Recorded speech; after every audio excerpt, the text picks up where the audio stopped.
Hola, muy buenos días.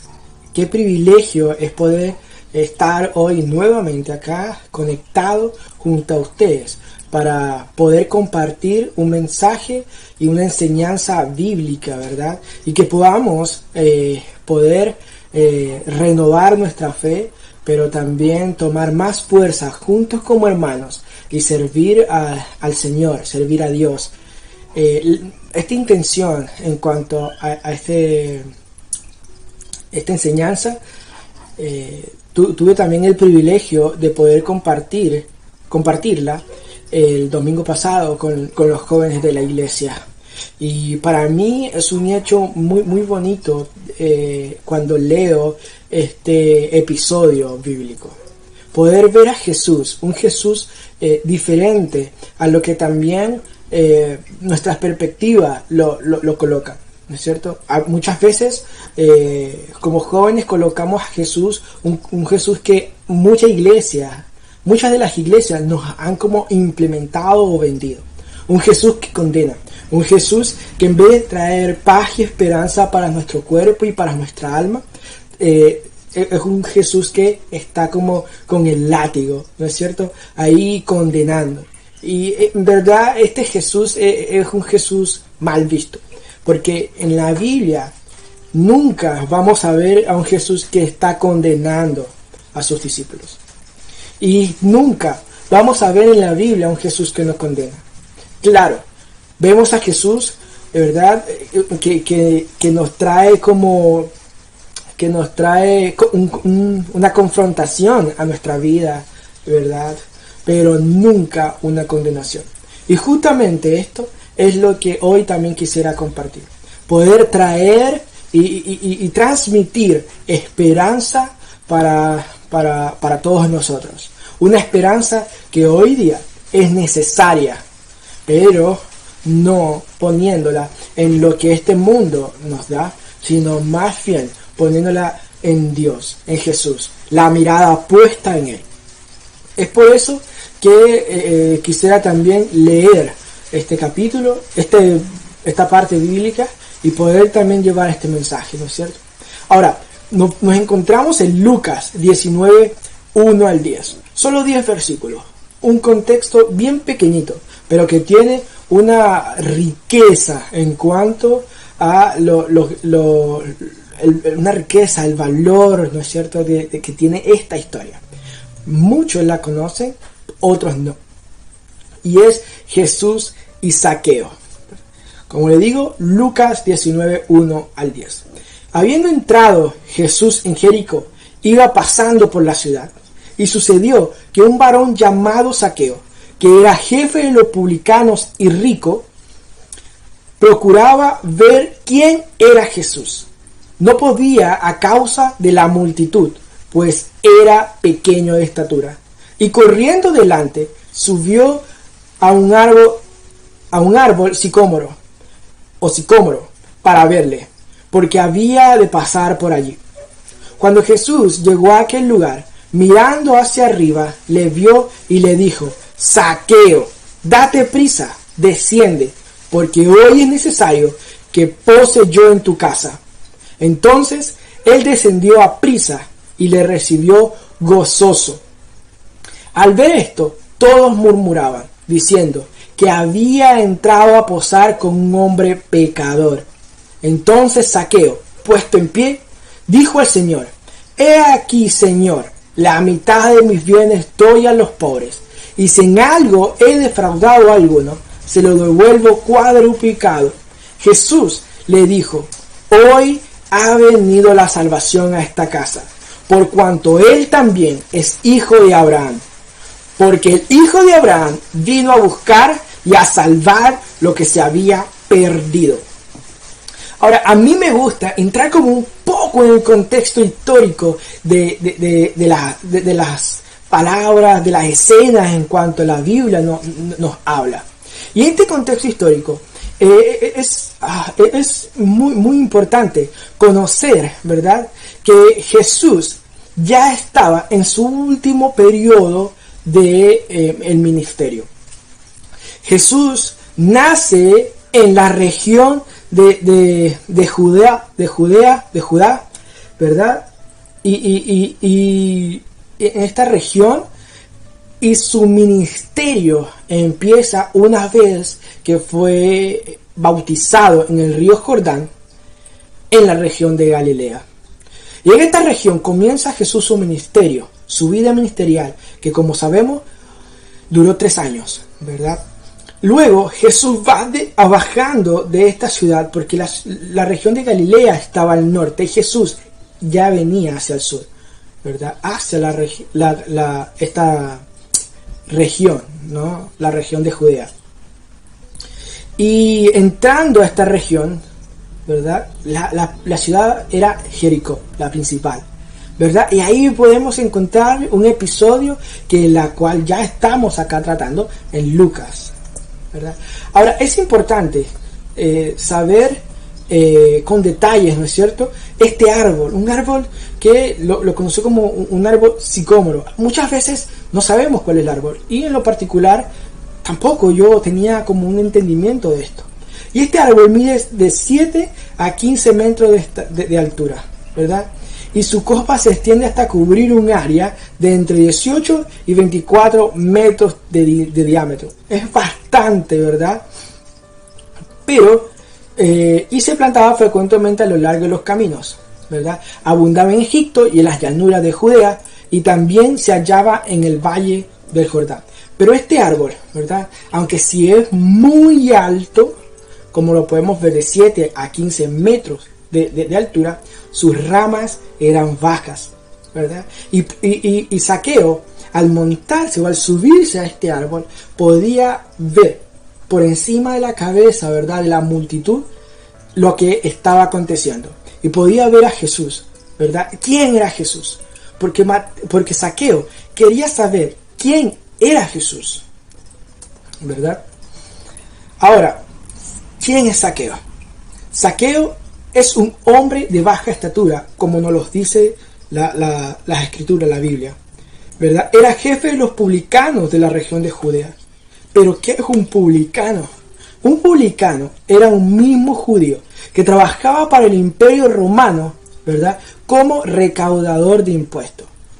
Para los mismos judíos, cuando un judío se hacía colaborador del imperio, se hacía traidor del pueblo judío, pero también se hacía traidor a la religión, ¿verdad? Y para rematar, se le era excluido de los templos, por lo tanto no podía entrar a un templo para adorar a Dios. Ahora, como lo vemos, ¿verdad?, en el versículo 2, 3 y 4, en el 2 dice: y sucedió que un varón llamado Zaqueo, que era jefe de los publicanos y ricos, ¿verdad?, procuraba ver quién era Jesús, pero no podía a causa de la multitud, pues era pequeño de estatura. Y corriendo delante, subió un árbol sicómoro para verle, porque había de pasar por allí.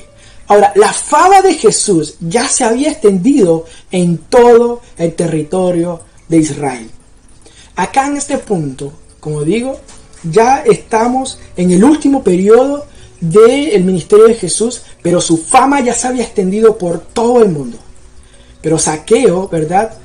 Ahora, hay una pregunta que me deja, ¿verdad? Que es, ¿por qué Zaqueo tenía la gran curiosidad de conocer a Jesús? ¿Por qué? ¿Por qué Zaqueo tenía esta gran curiosidad?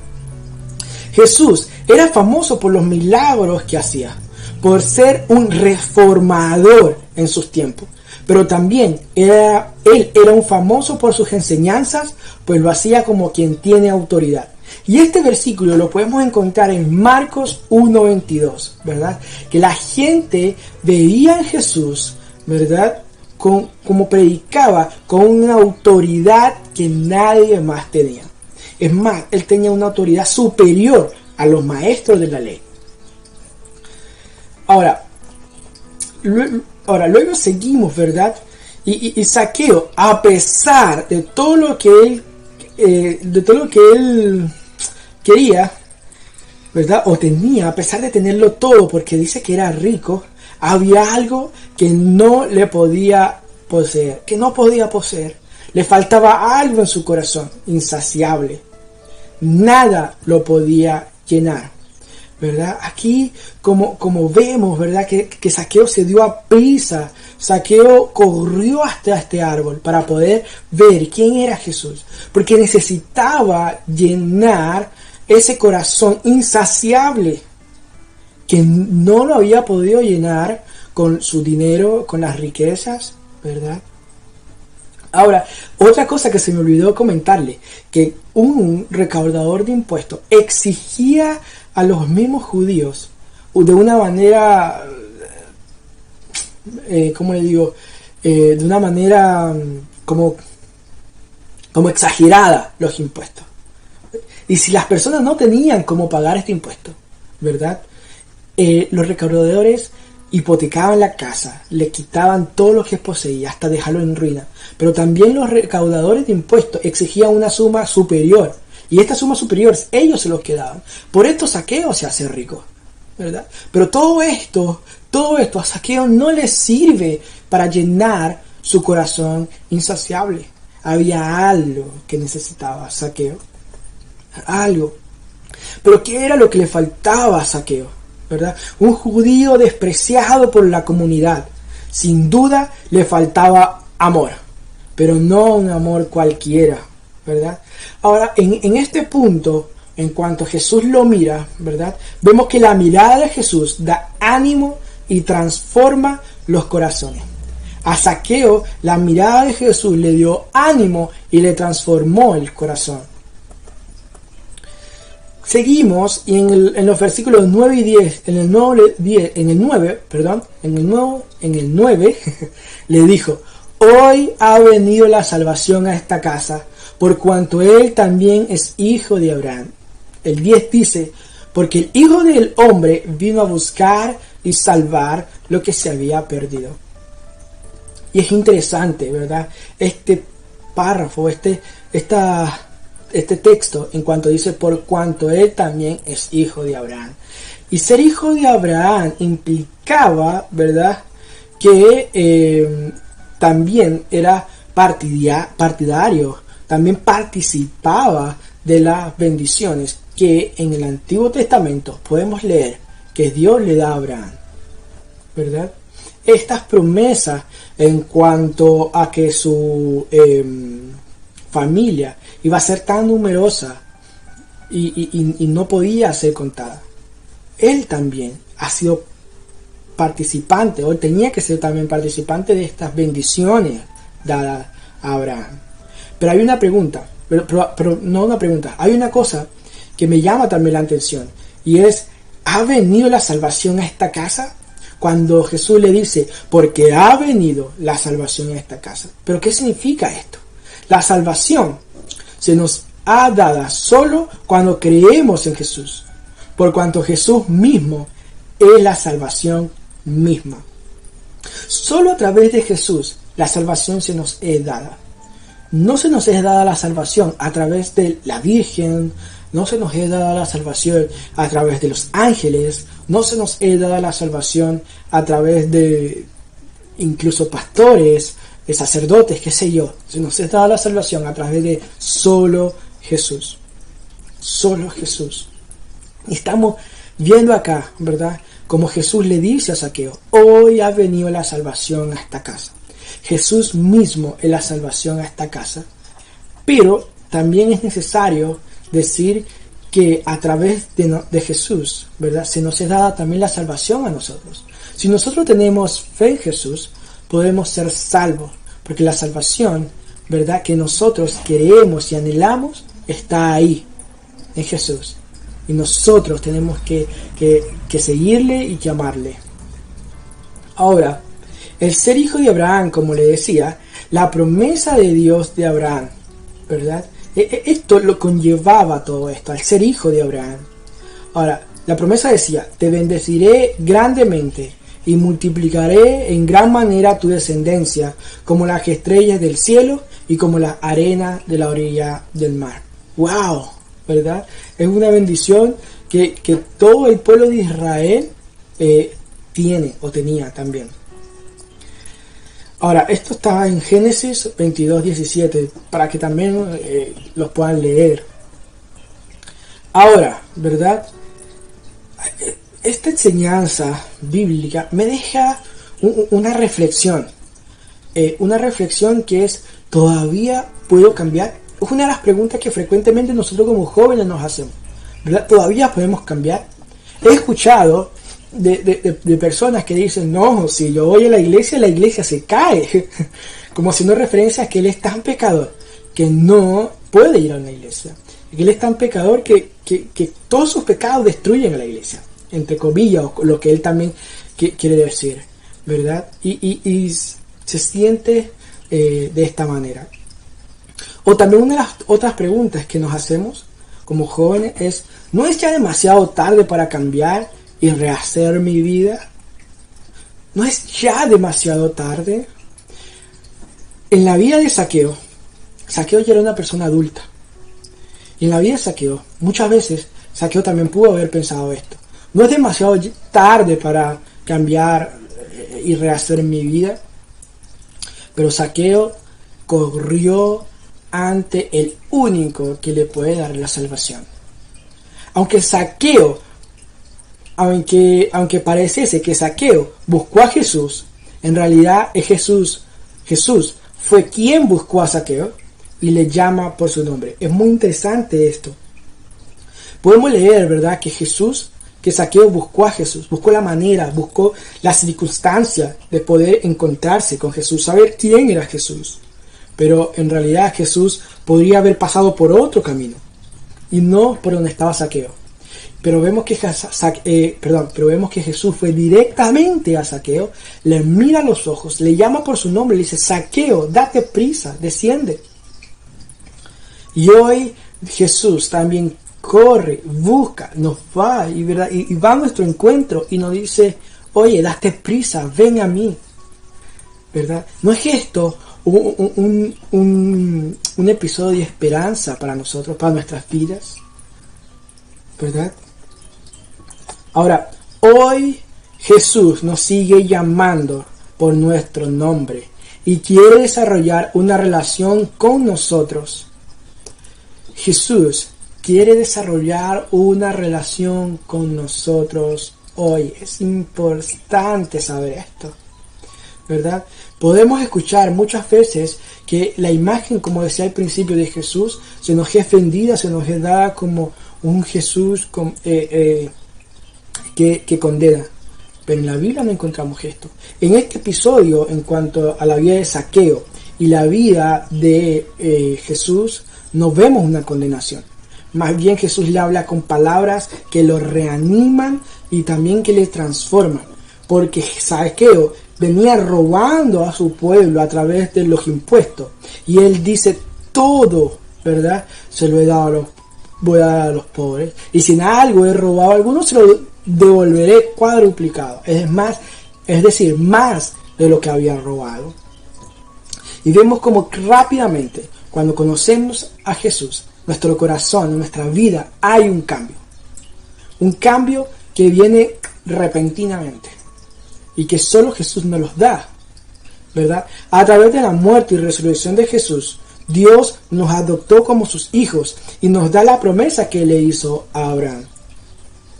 Dios nos adopta a través de la muerte de Jesús como sus hijos y nos da esta promesa. ¡Qué maravilloso!, ¿verdad?, esta promesa. Jesús, a través de la muerte de Jesús, nosotros podemos llegar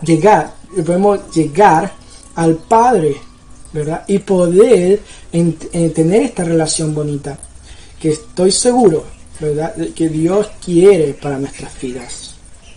Tener esta relación bonita. Como vemos, ¿no es cierto?, acá la mirada de Jesús le dio ánimo y transformó los corazones. Quisiera también leer un texto, ¿verdad?, que sin duda nos da ánimo a nosotros mismos, nos ayuda, ¿verdad?, y también nos ayuda también a tener un poco más de claridad de lo que significa o lo que Jesús quiere para nuestra vida, lo que Dios quiere para nuestra vida. Y lo encontramos en Juan 3:16.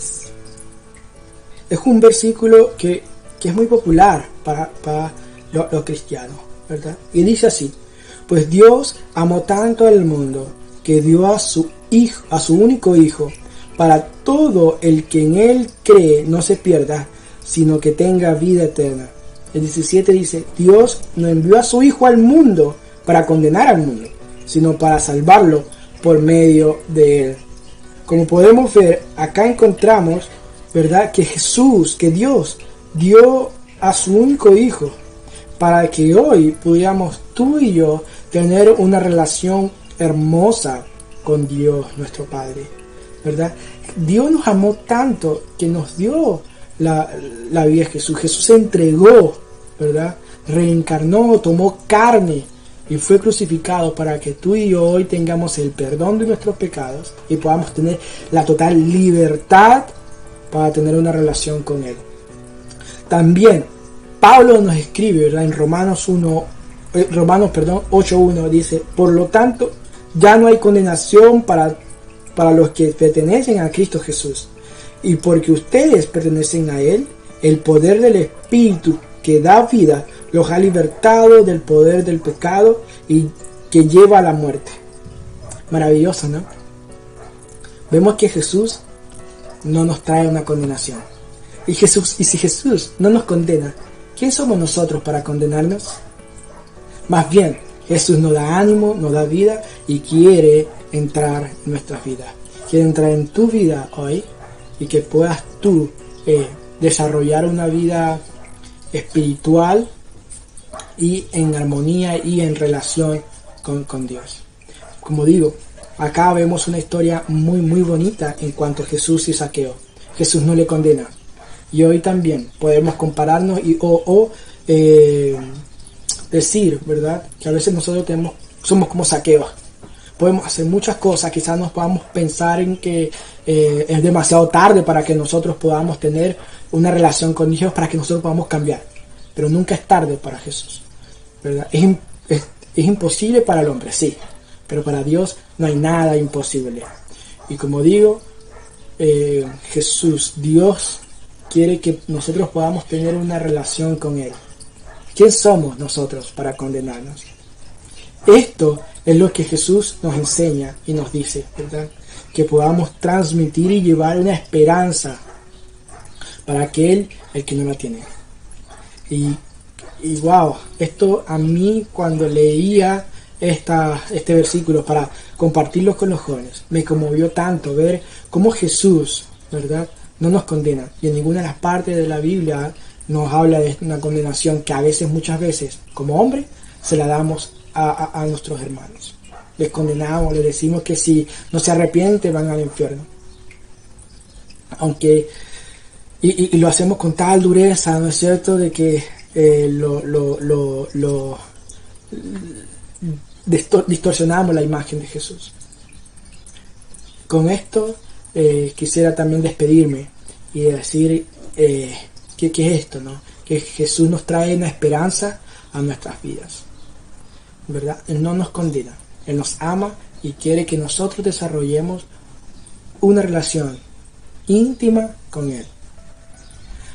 Como le digo, esto es lo que quería compartirle y espero que les sea de gran ayuda, así como también fue para mí. Que el Señor le bendiga ricamente. Chao.